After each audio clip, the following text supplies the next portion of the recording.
Cool. First of all, we'll just introduce myself. So thanks so much for joining everyone. For those that don't know me, I'm Harry Kimberly Bowen. I'm the co-founder of Spacebands. We create wearable technology to improve workplace safety. This is the first webinar of a free webinar series that we're going to be hosting. Really delighted today to have James MacPherson join us. James, would you like to introduce yourself? Hi everyone, my name is James MacPherson. I run a safety, fire and culture consultancy essentially, and we also, as part of that business, have the podcast and YouTube channel called Rebranding Safety, which has been going a fair few years now. So yeah, that's pretty much me in a nutshell. Wicked, thanks James. So yeah, we put out on both our LinkedIn group as well as to our customer base about certain questions that our customers have. Our network have around health and safety and have collated a list of questions. But the way that we want to structure this is that if any of you have questions on what we're discussing throughout, then feel free, completely free to interject and ask the questions at that time. Don't worry about kind of saving questions till the end or anything like that. Just butt in. Similarly, if you have any kind of questions that immediately pop to your head, just let us know then. But I'll leave probably about 10-15 minutes at the end of our chat, just that if any of you do have any additional questions, either pop them in the chat or yeah, come off mute and ask them. Cool. As I say, thanks very much, James, for joining us. I'll kick off with our first question today. This came from one of our members of the health and safety group. So it's often said that implementing change in terms of health and safety around the workplace starts with leadership. We hear this time and time again from not only our customer base, but from health and safety professionals in our network. Can you share some thoughts, James, just in your experience on the role of leadership? I know it's very kind of general to kick things off, but in terms of implementing change in health and safety, what are the roles of leadership around that? Yeah, cool. I kind of definitely don't want to sit on here being preaching to be like the know-all, this is the world according to James. I can just kind of give people my interpretation of kind of academia and stuff that we've learned, and also our experience as well in response to the questions. So yeah, definitely don't want to say this is the one way to do everything, because I think that is probably the first thing I would probably remind anybody, that a lot of the stuff we talk about, I think, varies on kind of where you are as an organization, as a professional, as a person, where those leaders are as people and their maturity and understanding all of this stuff as well. So there's definitely no one answer for everything. I think that's like the most important thing to kind of learn. I just wanted to kind of get that out before we start preaching, if that makes sense. Sure. So yeah, this question between kind of like who drives the change? Does change come from like the top down? Does it come from the down, like bottom up, and all of this stuff? I think it's like this one question that just constantly comes up, and I think it's kind of, it's neither one or the other. It's both, but one is potentially quicker than the other. So I think a lot of the time we think that, like, I'll go into businesses and a lot of the shop floor don't think that they can drive change, whereas they like so can. Like, if you just take if you think of the shop floor as like the people, right? And like think in history and society, like how many times have the people driven charge? Like if we think about just in the UK recently, we've got like the Just Stop Oil protests. Like they've absolutely turned England inside and out. Like London is just at a standstill some weeks, but they are driving change. Whether we like their methods or not is neither here nor there.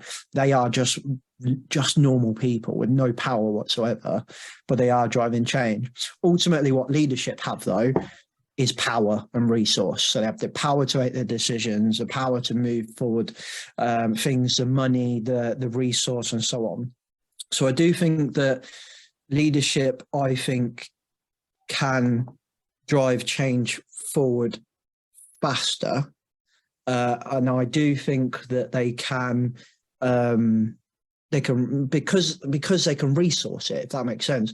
But you can't move it forward without the other. So it doesn't matter who changes it. If the shop floor are just screaming saying we want change and they're protesting in whatever manner of way you can within the workplace, it will drive change. But if the leadership don't come with you, it's not gonna change, or it might not be sustainable change, and vice versa. So I do think it does have to come from the leadership team, but I think what we need to remember is just because it comes from the leadership team, it doesn't mean that you on the shop floor can't drive change. Does that kind of make sense? It does, but in terms of sort of what we've heard from kind of the end users of our product and you know the end users on the shop floor is that the most effective ways, I guess, about how you can actually deliver that message up. So in your experience, what have been like the most effective ways in terms of to give people that voice on the shop floor to actually, obviously they have that direct relationship with their health and safety manager, but we found that kind of a lot of the time that those end employees are either getting ignored or, you know, it's a very old school feedback form approach that actually no one actually pays attention to. Yeah. Have you seen any kind of innovative ways of that employee feedback and about how to implement change? I think this is like the space that is the hard bit. Like if and this is why I think cultural change, lasting change is like phenomenally difficult, is because I think this is like the magic bit. There's no magic silver bullet, but this is the bit that I think everyone struggles on.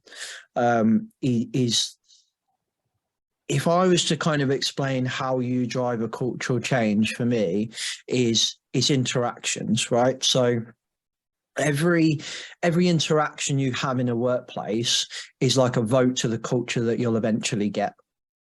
So what that doesn't mean is that you can never have an interaction that's not contributing to the culture that you want. So how can you take that forward? I think if you think about it in the context of interactions, e.g. the person on the shop floor interacting with the system, with the built environment, with the leaders and so on, the leaders interacting with the shop floor, each of those ones, it creates like a feeling, and that feeling becomes kind of an emotional memory, and that becomes a story within the organization, which ultimately becomes a vote to the culture you'll get.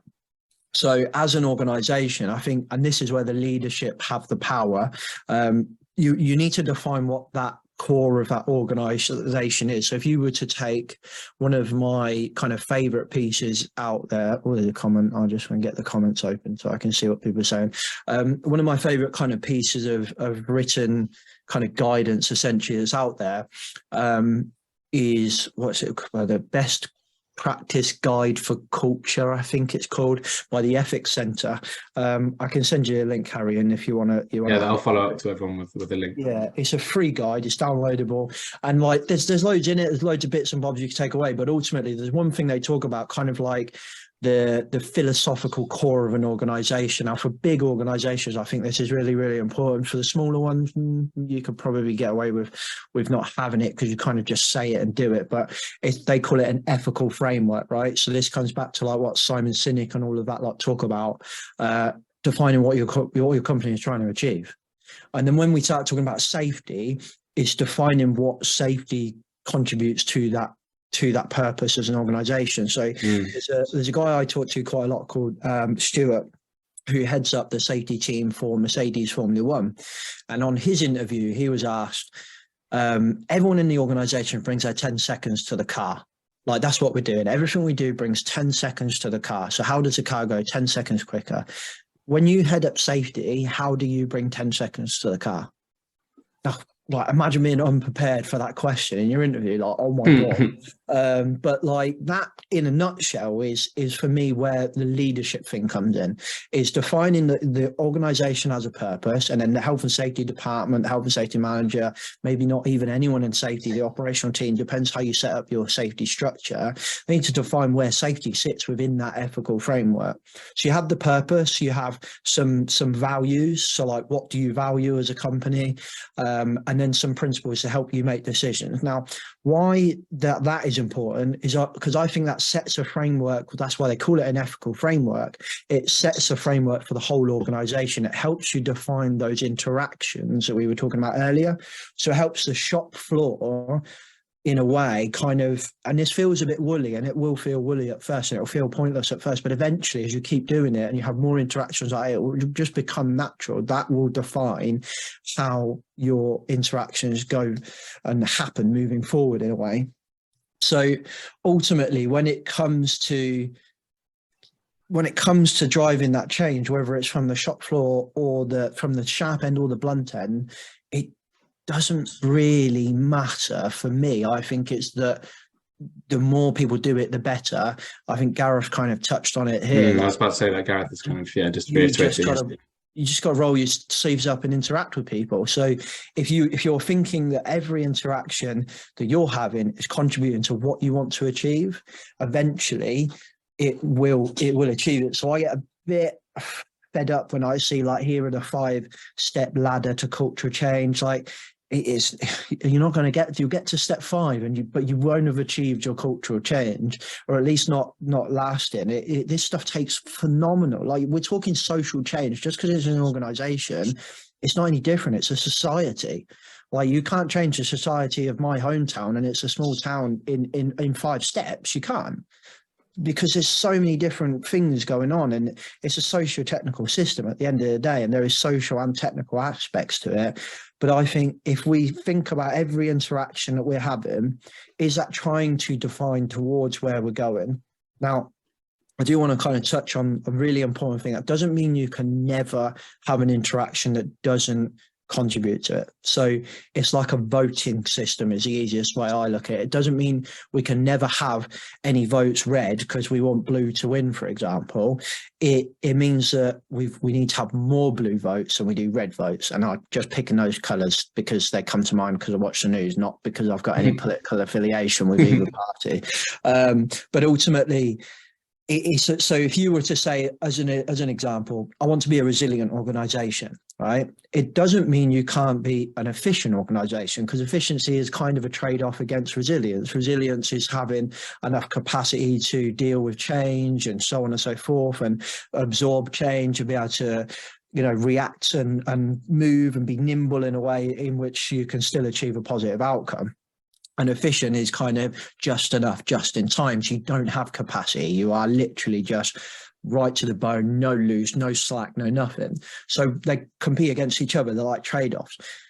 It doesn't mean really you can't ever be efficient in anywhere because you want to be a resilient organization. What it means is that if you want to be a resilient organization, as long as more parts of your organization are resilient than they are efficient, then you're a resilient organization. And vice versa. It just depends on what, and that's where I think the leadership thing has more power to drive this change lasting, because we can set the tone of the organization. We can say things like that. We want to be X organization. We can start to build the framework that defines those interactions. And then, to Gareth's point, we can roll our sleeves up and start interacting, basically. Sure, that was my next question, but you've kind of answered it there in terms of, another question we've had from our network is that, what are the most important steps in developing that culture? But from what you've said, it's really kind of about giving employees a voice and allowing them to voice that, and actually giving them assurance that you will take that and actually action change based on what you're hearing from them, who are the main people experiencing the problems, right?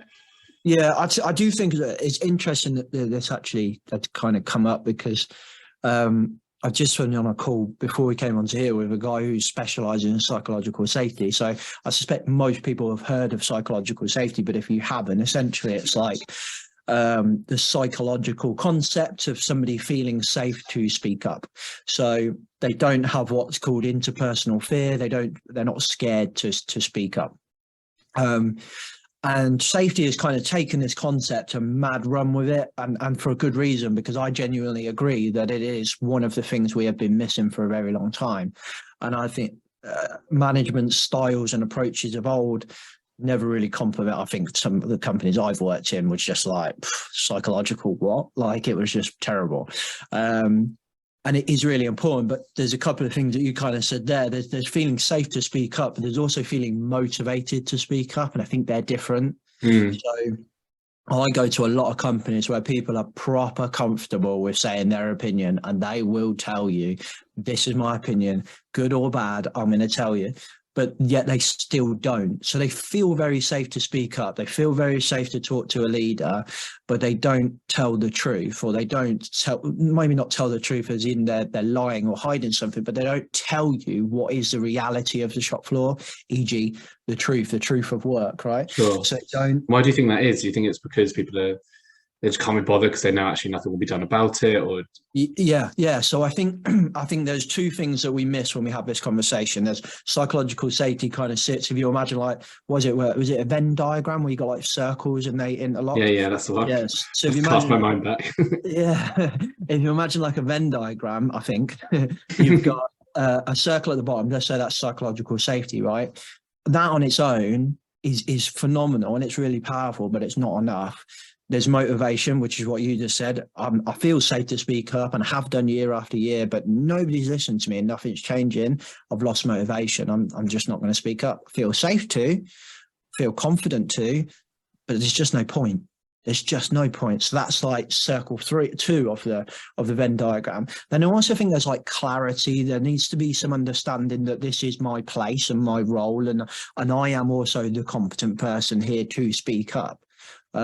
So I think there's like a phenomenal story in one, and everyone takes a mick out of me because I don't shut up about this book, but one of my favorite books is Rebel Ideas by Matthew Syed, and there's a story he takes out there, and I can't remember the year, but they're basically, long story short, there's what's the tallest mountain in the world? Everest? Yeah.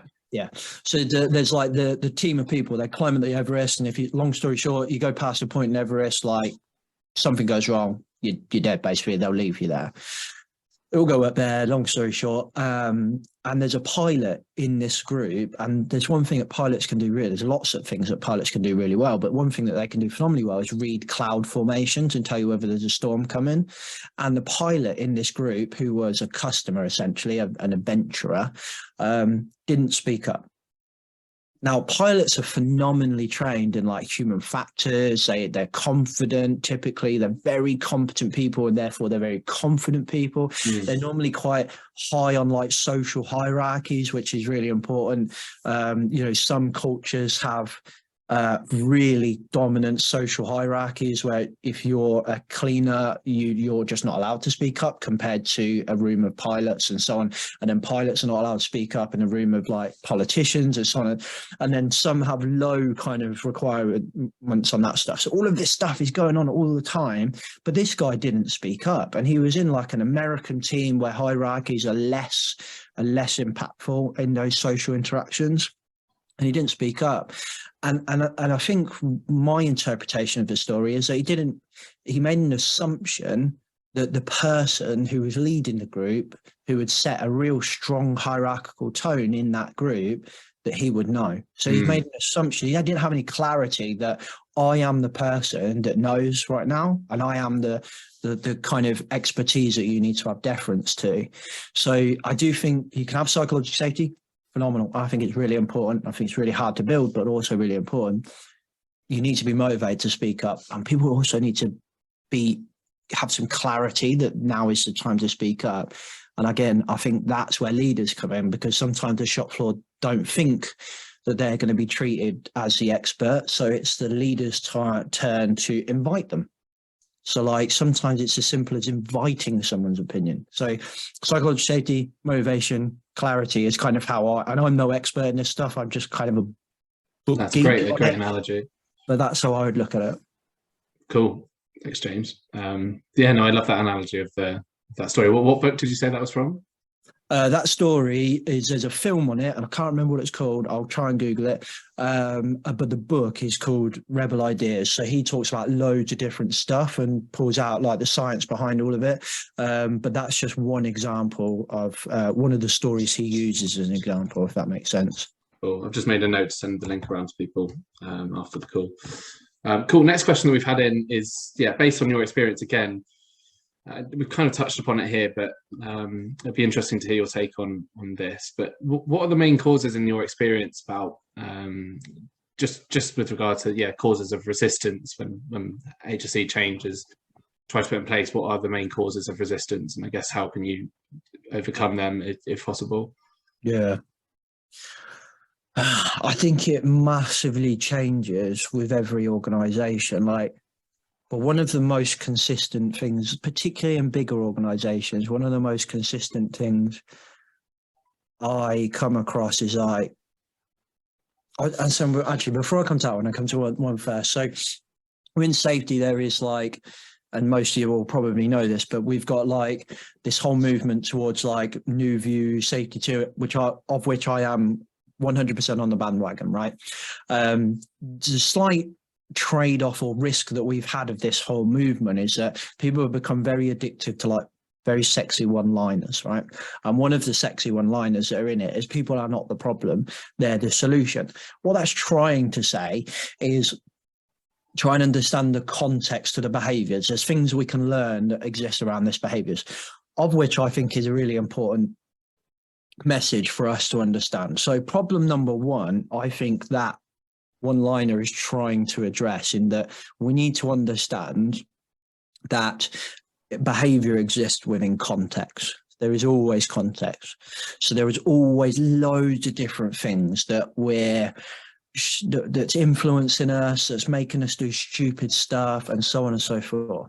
But the one risk of that statement for me is that people may not be the problem, but they are a massive pain in the ass. People are so complicated, they're phenomenally difficult to manage. And we are trying to get a group of people with loads of different priorities, loads of different aims and opinions and ideas, loads of different cultural backgrounds, all of this stuff. And then we're throwing them in a little organization or even a big organization and expecting them all to want to achieve exactly the same thing. Like, it's just, and we wonder why we struggled with all of this stuff for so long. So I think what we need to do is accept that what we're trying to achieve here is phenomenally difficult, and just accept that it's not simple. It's just really complex. So we are these massively complicated beings, and I think an acceptance that it's not simple is probably the second biggest or the third kind of biggest problem we have.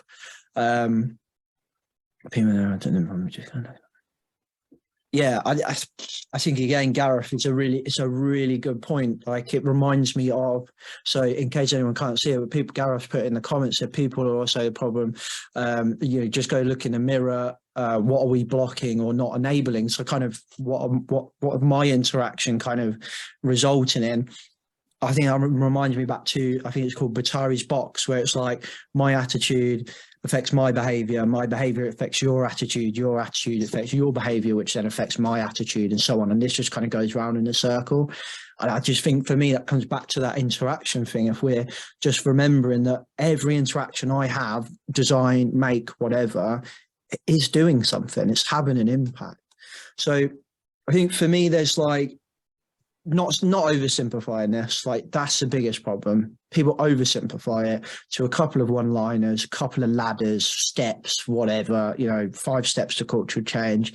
It's not simple, it's messy, it's really hard to work out. And we struggle with this as a consultancy. When we get a phone call, like a big company being like, we love what you talk about in the podcast, we want to do like a big cultural change project. How are we going to start? And I'm like, how we're going to start is spend the first 6 painful months just talking to the shop floor and pulling out and loads of information. Then we're going to spend a couple more months talking to the middle management, then the senior management. I'm going to put all that together and try and work out where are the pinch points so we can start to focus on and just fix little things as we go and trial it. Oh, that didn't work, let's tweak that. Like, you've mentioned that to me before, when people come to you and it's just too late, when you're kind of, in that reactive situation where you've got a real issue with the safety and the actual uptake of employees, where they come to you, especially you as a consultant, and being like, we want to fix this overnight. I think that's probably the biggest, one of the biggest errors, right? Is that it's just not going to happen overnight, and you're just going to get a huge kickback if you're just going to go full guns blazing and change. And that then creates what I think is the other recurring problem, to come back to your original question. Like, the common things that come up is like, oh, here's another safety program, here's another cultural program. The shop floor have seen it all before for that exact reason that you said. You just hit there, Harry. It's just like, you know, we're doing a project at the moment, and we constantly just see. But look, I'll be honest with you, James, we've seen this all before. What's different now? And I'm like, that's up to you guys. If I'm honest, it's up to you on the shop floor, and it's up to the leadership team. If this, we're doing as much as we can to try and make this more sustainable, but ultimately, more often than not, in big companies, a lot of this stuff is flash in the pan for that exact reason that we've hurt someone. Oh, knee-jerk reaction, do a big program, and not really accept that this is really messy, really complicated, and it's going to take a hell of a long time. Yeah, that makes total sense. Next question is pivoting slightly away from this kind of implementing change focus, but someone said safety historically has been measured by looking in the rear view mirror. So a mirror reference there, like Gareth's, but using the lagging data, so kind of looking back and actually looking at how many accidents people have had historically, and, you know, how many have actually been recorded, etc. Someone's asking, what are your thoughts on shifting to leading indicators, so looking forwards, I guess, and developing a more predictive approach to safety management rather than in that looking through that rear view mirror? Yeah. I controversially don't think the conversation around leading and lagging is helpful. I think giving it a label and trying to put it into a you know, this is the leading box and this is the lagging box, and then going, yeah, I've seen some bloody arguments on LinkedIn and people are like, actually, I think that's not leading, it's lagging. And like, does it matter? So, but what I do think that conversation is helpful with is understanding that predominantly most of the indicators we've done for many years have been what people would call lagging, just looking, oh, something's gone wrong, horse has already bolted, now we fix a problem. If our whole company is focused on stuff that we wait for something to go wrong and then try and fix it, yes, obviously that's a problem. So the conversation around leading and lagging was helpful originally because it was trying to identify that problem. Not sure it's helpful now because people just bicker over semantics in a way. But to bring back to your point, for me, the conversation should really be how much are we learning? So like, how many touch points are we having? Because typically, if I go to an organization and we're talking all about learning organization and all of these sexy phrases, and we say, right, okay, cool. How do you learn currently? How do you learn what work on the shop floor looks like, where your risks are, where your opportunities are? Typically, we'll probably maybe get about 5 responses: accidents and incidents, maybe near misses if you separate them out of like a different category, observations, a suggestions box, and then we do focus groups every year, or maybe a safety committee or something like that, right? Typically that's what people come out with. Like 5 is that's not very good. Like that's just not a lot. Those are all quite reasonable touch points, and keep doing them as long as they're giving you some value, they're giving you good feedback. But like if they're not giving you good feedback, not giving you things that you can take with and run with and do some stuff, or at least start collating all of this data so that you can zoom out and look at it and spot trends and stuff like that. If it's not giving you that, then don't waste your time on it. But for me, it's just doing as much as possible. So as many conversations as you can, as many interactions as you can. You know, it's picking out where are all of these interactions. And I think, remember the couple of things what we're trying to do when we're doing this. We're trying to work out, what does work look like in reality? We need to know that. So if you're talking about whatever indicators you have in an organization, that's one thing in trying to solve. What does the real working life look like? And I think you have to be quite critical with yourself to be able, and honest with yourself, to be able to honestly go, okay, yeah, we don't know what work in reality looks like. And most companies don't. So that's one thing we're trying to find out. Next thing is, where are our risks, and where are our, or threats, or opportunities, whatever you want to call them, and where are our opportunities? So you're trying to work out simply, what does work look like, what works well, and what doesn't work well? Quite simply, they're the 3 things. So what doesn't work well is incidents, accidents, so the things like that, near misses, audits kind of help, stuff like that. The other 2, what works well and what works looks like for me, I think one of the best things for doing that is just talking to the shop floor. And I think there are formal and informal ways to do that. And I don't think it's one or the other. I think you need to have informal conversations. Like, if there's one thing any company can do tomorrow, it's the leadership team getting off the butt and putting the clipboard down, putting the app down, putting the phone down, and just going out, standing by the coffee machine, buying coffees for people, and just going, right, Harry, how's things? Like, there's nothing better than that. There is nothing better than that. And then simple conversations, what's annoying you today? What's pissing you off, mate? People will tell you. And then you might say, oh, that's a big one. I'm going to just write it down on my phone. Do you mind? Yeah, just one second. Sorry, I just want to make sure and I'll come back to you on that one. I think little interactions like that are phenomenally important. But then I'm conscious I'm going on a bit here, Harry, but I think... No, that's really good. I think tech has got a massive part to play here. So, I was about to ask this. Really, is just that, we just had a comment from Gareth thing about these kind of indicators, and he's basically completely agreeing with you in that he's not a fan of the leading and lagging, but it's a number to present to management. And I suppose that poses a question for me in terms of if you're just paying attention to these indicators just as like a factor just to report into C-suite, etc., and relying on employees to actually report near misses or incidents or around the workplace. Do the workforce want to do that? Do the shop floor actually want to report near miss data? Can they be bothered? I know that if I was on the shop floor, I probably wouldn't. If a forklift came near me, for example, or I was, had a near miss of a slip or a fall, like, are you actually going to factor that? And is it a realistic look? So you say, I mean, actually asking people and putting them on the spot and, showing that you care, I think that is really important. Yeah. Or is it an near miss, or is it just normal work? Yeah. And I find this so we had, I did some work with a team of people, and the manager said to me, people need to be reporting near misses. And I was like, right, okay, your team are on-road engineers. So predominantly most of the work they're doing is actually driving. He was like, yeah. And I want to fix this. I'm worried about driving at work. Like, one of them's going to crash their car, and I don't want that phone call. And he really cared about his people, but he wanted them to report more near misses so that he could do something about it, right? So I said, okay, let's just take driving as an example. Define a near miss.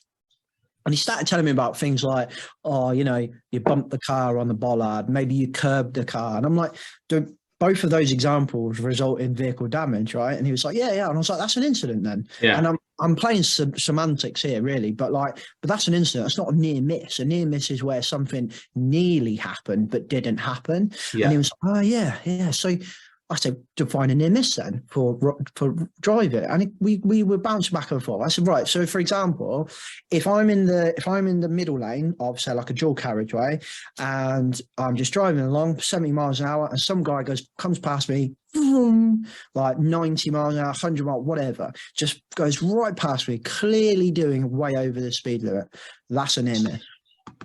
And he was like, well, bloody hell, we'd be reporting loads of them, wouldn't we? Yeah, exactly. But so if I'm driving, that's just normal driving, right? You can drive on the M1 tomorrow. You have millions of people going vroom, vroom, vroom. Yeah, of course. That's just work. Like, how many times on the shop floor? This is where, I love what you guys are doing at Spacebands. We do loads of work with ProTechs as well. I love what they're doing.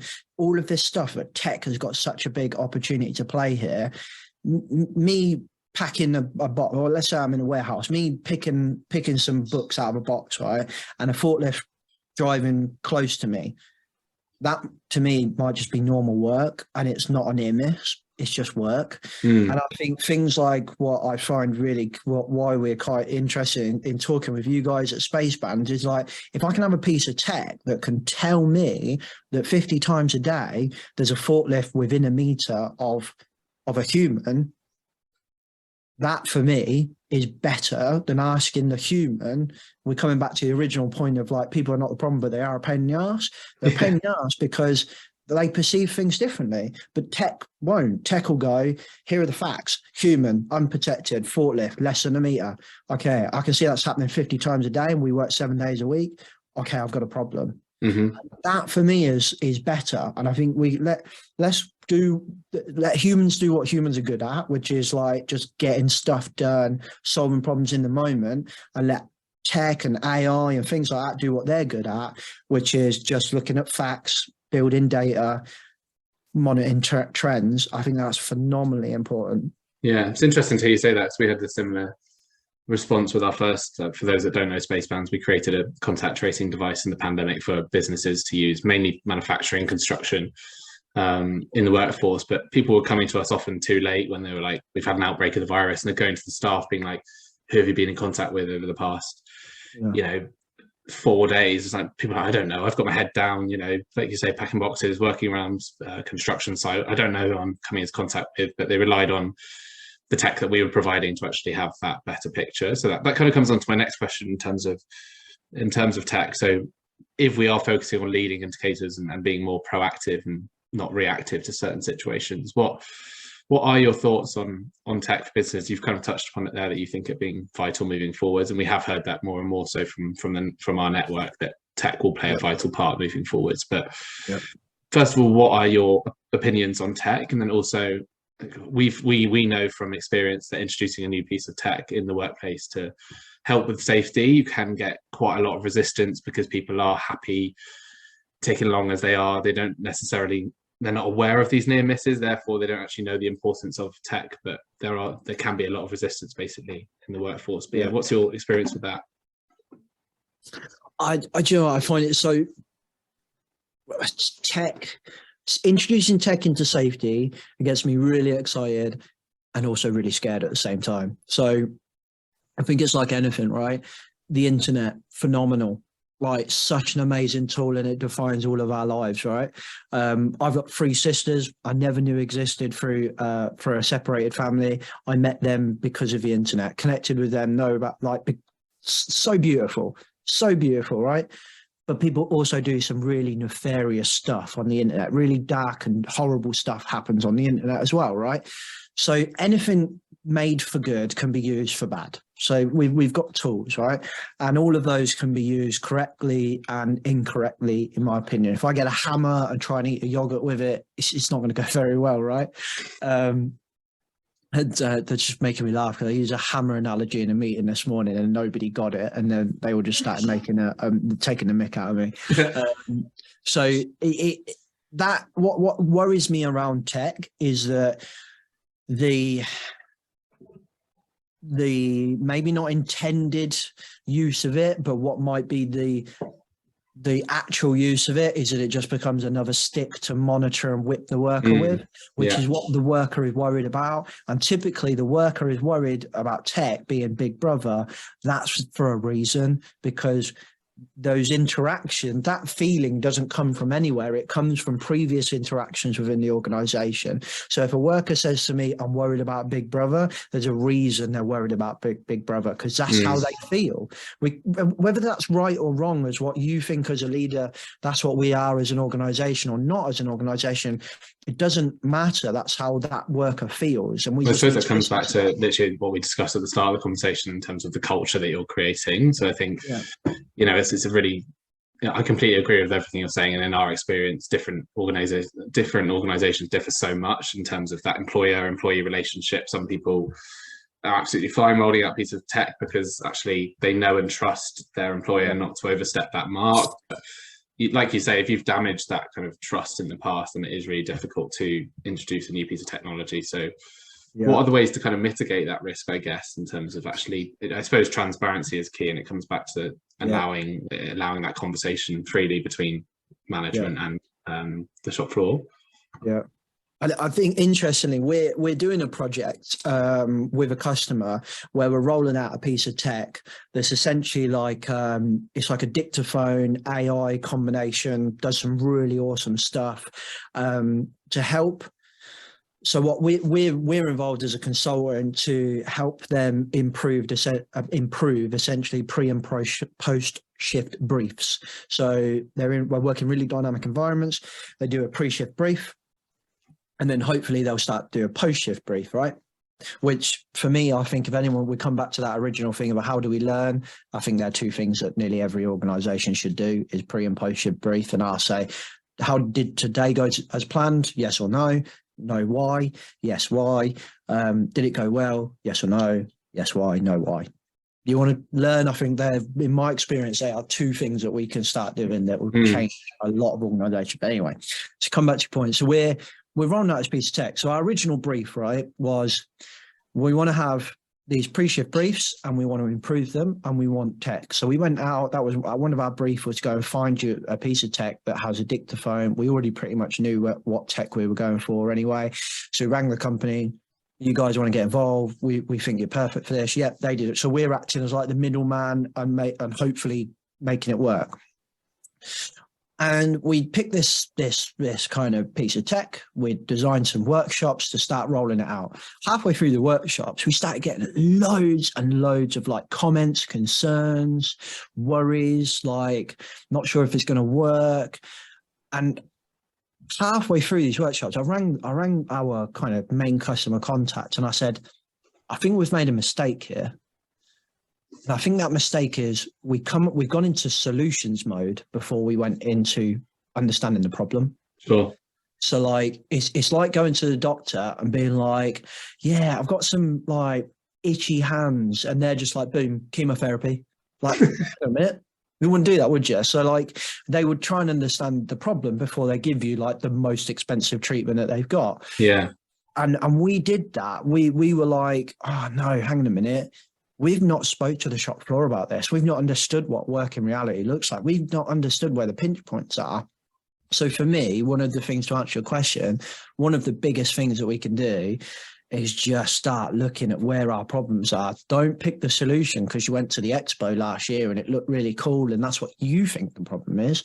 It might be the problem and you might be right, but go and double check. Like, go and find out the problem before you come up with a solution.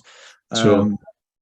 That would be probably the most important, and it's easy. Like I got told solution mode, problem mode, kind of one-liner about 7 years ago by a mentor, and it was only 6 months ago that we started this project, and I went 100% into solution mode. Just completely forgot about understanding the problem. I got so excited about this project, the potential of it, what we could do, how innovative it was. I was so excited that just completely forgot about that one-liner. So don't take this as like, I'm high and mighty in my ivory tower, like, because I do it as well. We all get excited. We want to roll out this stuff. Tech is really exciting, really interesting. The potential of it is phenomenal. But make sure we go back to understanding what work looks like in reality, understand the problems, and then go and find the tech that will help you, basically. Yeah. Yeah, and our experience as well, just with the previous tech that we've brought out for workplaces, is all about that transparency and about how managers actually relay that onto the staff rather than saying, look, here's a new wearable device, go and wear it, sort of thing, and just roll it out and ask everyone to wear it. At that point, we've seen from experience that people will just chuck it in the drawer and not really have any idea what it does and doesn't do. And it comes back to that whole Big Brother thing. The less you educate your staff and be transparent, people just immediately assume the worst. So it's about kind of that conversation. I could see Manan's raised a good point here, just about tech from the insurance angle.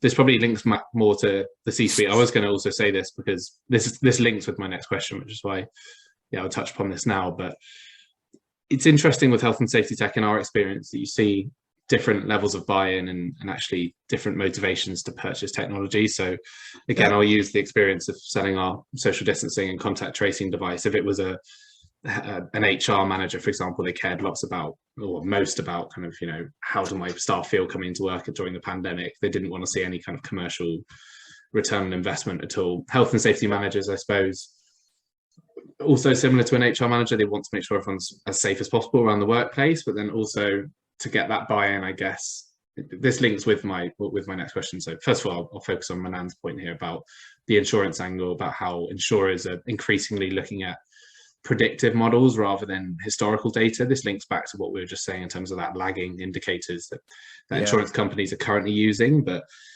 the way we see it and that we hear from our customer base is that insurance companies will be looking at predictive data moving forwards rather than historical data, which does seem quite backwards. But that insurance play is really, really interesting. And also the link with the risk manager there as well. Obviously we're speaking a lot about health and safety managers, but haven't really spoke about the link with risk, but I think moving forwards, as insurance companies look at that predictive model, I think risk managers play a more and more important role.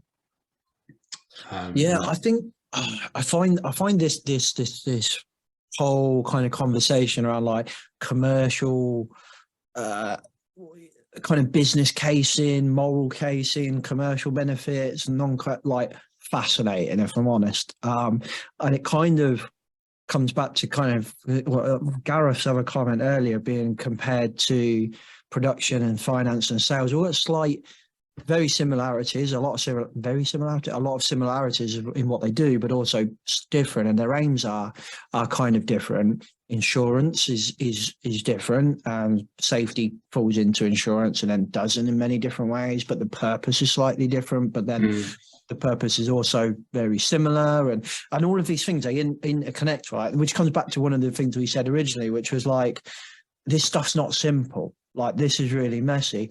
But one thing I kind of come back to quite a lot is, hopefully I say this right, because I always worry that I'm pretty sure I say his name's right, but I always worry because it's quite a complicated name. But Rasmussen's dynamic safety model, for me, is an old and gold model that we never really used very well. So what it is, if you imagine kind of a weird shaped triangle in a way, and there's a dot in the middle of the triangle, and each line of this triangle represents a line of failure.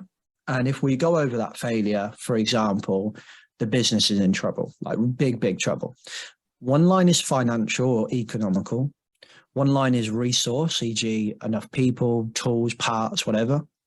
And the other line is performance, safe, quality, environment, you could probably throw in there as well. So safe job, quality job, so on. Got enough people, got enough tools, got enough time. And then another one, got enough profit, got enough, budget, margin, etc. All of these things, you're trying to avoid crossing those lines all the time in every single task that you do. So an insurance will sit in there, and insurance would be more about building capacity to fail a bit safely and so on, all of that stuff, right? But you're constantly navigating these things all the time. It's not one or the other. So we can't say safety first. Like, we would never like a company that said all profit first, but yeah, it's all right for us to say safety first, because it's not one or the other, it's all of them. And we have to circumnavigate this all the time. Sometimes a company might be so close to going bust that you just got to get that job done. I'm not saying that's right or wrong, and I'm not saying put lives at risk, but what I am saying is sometimes I do think it would be just as devastating for loads of people to lose their jobs as it would be for loads of people to get physically hurt. It's this complex web of stuff that is people in this complex technical business that we're navigating all of these things all the time. Insurance comes into that, risk management all comes into that, safety comes into that. So what that looks like in reality, if you imagine, it's a boardroom. If you imagine a really simple boardroom, is this dynamic safety model. The dot is a director in the middle trying to make a decision. And each line is a seat in that boardroom. The finance person trying to avoid economic failure, the operations person trying to avoid resource failure, and the QA/EHS department trying to avoid performance failure. And all of those things are shouting at this director, we've got to do this. This is a priority. We've got to do this. And this director is now just bouncing around the inside of this triangle, and he's got to try and make a decision. And that's a risk-based decision. And that risk-based is, how much money have we got right now? What's the risk of us killing someone or not killing someone, or losing an arm, losing a leg? How bad will it be? What's the likelihood? With bearing in mind that humans are not very good at forecasting and likelihood. And I think that's another place where tech starts to come in, which comes back to Manan's point around picking out all these data and getting more predictive and stuff like that. All of this stuff's going on. And if this director is not going to make this decision, or well, they are going to make this decision, have done for a very long time, and that's really, really hard. We just have to accept that it is all of them. It's not one or the other. It's all of them. And sometimes one of my customers, for example, I've met with today, they work at phenomenal height. like phenomenal height, and they're working on ropes and chains and all of this stuff. And these guys, if something goes wrong, all it takes is them forgetting to hook on and slipping, and that's it. Life ending, at least, I think. Well, at least life changing, most probably life ending. So they operate in really high risk environments, but they're still a business. They still have to make profit. They still have to like turn over enough money to pay everybody's salaries. So it's not one or the other, it's all of the above. It's a really long-winded answer, but what Manan touched on here is that tech can, I think, start to really, yeah, that's definitely a good point. This tech really starts to give us a non-biased, non-emotional picture if we utilize it right. So things like what spacebands are doing, things like what Protect's doing, what Risk Talk are doing, it starts to give us, here's the data. Here's a situation. The forklift goes near the human this amount of time. The human is tired, whatever. It starts to give us this data, starts to pick up trends, spot things that humans are not very good at spotting. And gives us that extra seat in the boardroom. So now we've got the ops person, the finance person, and the QHS person. Now we've got the tech is like an extra seat of information, which comes back to all the original stuff is learning about real work. I think tech really has a part to play in there. Yeah, well, interestingly, I've just seen a Gareth's earlier comment around tech. Easier to sell to kind of HR or uninformed managers. If an HSE manager really cares, they should. The tech needs to do more basically than just saying, X number of employees are in danger today. I think my response to that is just that, yeah, absolutely. I completely agree. But from our experience, it's hard for a health and safety manager to have, full visibility within the workforce, especially when you've got kind of a warehouse of, say, upwards of some of our customers have over 500 employees in the workplace. So it's not that they don't care as much, but it's really about how they're relying a lot on employees reporting back for near misses, for example, whereas tech can paint that picture. And I think as well as tech starts to really evolve and the AIs and all of this is where I get really excited about it, where all these AIs start to be sitting in the background monitoring all this stuff. It starts to do, okay, 23 people did something dangerous today. Okay.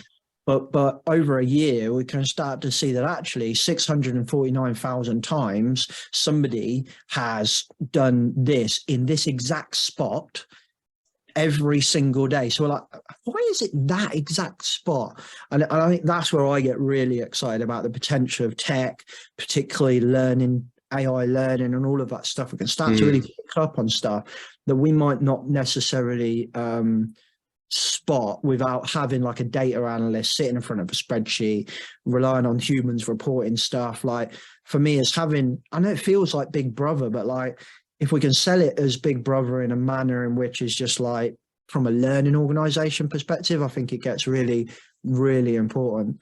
I do want to touch on something that Thomas said there, reasonably practicable school of thinking where results are balanced the risk. For me, not much of what we do in safety at the moment is reasonable and practicable. It's very much led by commercial demands, what we think keeps us safe, a bit of arse covering and so on.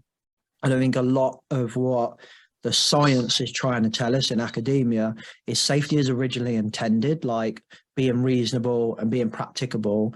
I think that at its core is what we need to come back to, is that we need to do reasonable and practicable risk management and remember that a business is a business and it's trying to make money. And I wonder, I don't know, Harry, but maybe like, I think maybe it took, I've always been comfortable with a business making profit and comfortable with people being paid a lot of money in an organization if that business is doing well. But to really get this in my head, I had to run a business, I think. And I really understood it when now I'm like, shit, I will do anything to feed my family now. And I think if you imagine a big organization, I think most CEOs do actually care. And I think they do care. But what they think is we're safe. So what I'm going to focus on is just paying everyone because that's really important to me. So when we think it's in the peripheral, really, safety a lot of time, isn't it? It takes like I think we think we're safe. I mean, I've had 3 conversations recently, which have kind of really got my brain going and keeping me up at night as to like, pondering it, and I think it becomes quite philosophical in a way, where I've gone, you know, zero harm for me is it kind of a bit uncomfortable, a bit has a negative knock-on effect, I think, and I also think it's not achievable. But I don't really want to live in a world or in a country where people die at work, or at least change their life at work. I think like I shouldn't work. Like the thought of sending my 2-year-old daughter in God knows how many years to work and she dies is scary, really, really scary. And I'm not comfortable with that. And then a couple of people have challenged me on that, which has been really insightful. And I don't know where I sit with a answer or where I stand on it. But like a couple of people have said, is that just not the price of business, the price of a successful economy? It's a numbers game. E.g., if you work X amounts of millions of hours, it's inevitable that something will go wrong. And I'm kind of like not really sure where I sit on that. But ultimately, it's an interesting, quite a philosophical challenge to debate. But I do think that's interesting, and that's come up a few times now, where I've kind of said, you know, 123 people, I think it was, in the UK died at work last year, and like I'm just like, that's not good enough, surely. And then some people have gone, is that just not the price of business? Yeah. And it feels uncomfortable to say that. And it feels uncomfortable to say, yeah, I agree. But I think it's an important question for maybe another day, Harry. Yeah, that's one for our next webinar.